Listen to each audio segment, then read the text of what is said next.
Boys, do we have some breaking fucking news? We got some new news. So, it's gonna be a kind of quick video. Was actually getting ready for work before making this video, but this happened.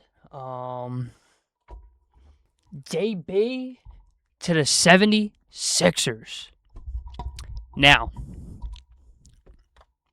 this is obviously fucking fantastic for the fucking Sixers.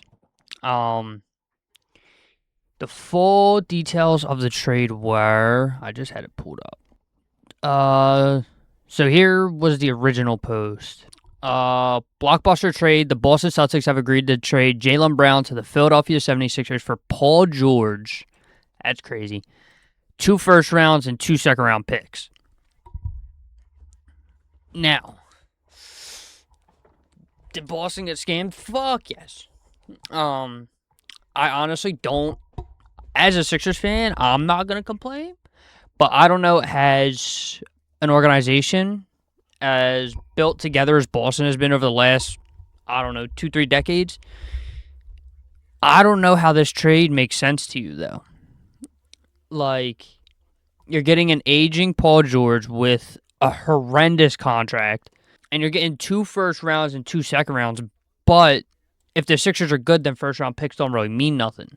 And then 2 second round picks, they're kind of, you just throw them in. But I feel like Boston fans you're going to need some crazy-ass more, you're going to make another crazy-ass trade to try to justify this, but if you don't add nothing else, I just don't see where Boston's coming from with this trade. I don't know how this helps them get better. I don't know how this definitely makes them worse. You go from a Finals MVP to an aging Paul George, but and then here are the full details of the trade. So full details of it are picks to the Celtics from the Sixers are a 2028 first round pick that could convert from a first to a swap that is more favorable to Boston. A 2031 unprotected first round pick. So like 4 or 5 years in the making, that pick will be here. A 2028 second round pick, most favorable of Golden State, OKC, Milwaukee. I guess Milwaukee could be bad. And then 2030 second round, most favorable of Washington, Portland, and Phoenix. I don't see the value in that trade for Boston. There's just no way I can see you justifying that trade. I did just see, was it SportsCenter that posted it? So the Celtics originally asked for VJ Edgecombe and Paul George in a Jaylen Brown trade. Now, as a Sixers fan, I would not have wanted to trade VJ.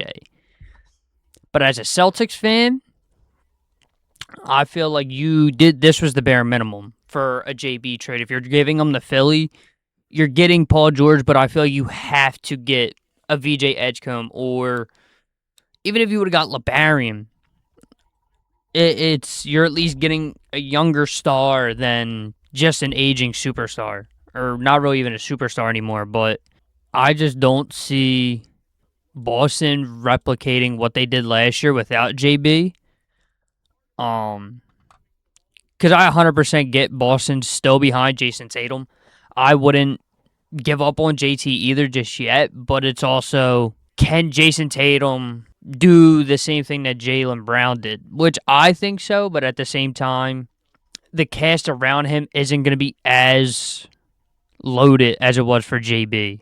That's crazy. They already got an edit for JB for the Sixers. That's crazy. Nah, he's about to go stupid in a Sixers jersey. Damn, Paul George low-key been passed around like a blunt in rotation. Oh, here's Shams talking about Back in SportsCenter, what's Shams got to say about it? News. Shams Charania reporting on a blockbuster. What do you got? Sources tell me the Boston Celtics have traded All-NBA star 2024 Finals MVP Jaylen Brown to the Philadelphia 76ers for Paul George, 2 first-round picks, and 2 second-round picks. So Think about it if you're Philadelphia. To get Jaylen Brown in the prime of his career at 30 years old for a player in Paul George who has been looked at different points as a negative contract, you are sending out 2 future first-round picks. You're sending out a couple second-round assets. But now you have Tyrese Maxey, VJ Edgecombe. No, yeah, their lineup can be fucking filthy heading into this next season. Because I did also see. Oh, this would be a fucking crazy ass lineup. LeBron could definitely come here now with all the fucking heat that we have now. But this would be a crazy ass lineup. Joel Embiid, LeBron James, Jaylen Brown, VJ Edgecombe, Tyrese Maxey. Like, that would be a fucking insane lineup. And then, like Sam said, I just don't know how you trade away a guy in the middle of his prime. Like, Jaylen Brown's only going to get better. Like, yeah, he's going to start aging at some point, but for now, he's just going to keep getting better. So it's like, if you can at least take advantage of the next, 4 or 5 years with him, you're looking at your championship contenders every fucking year.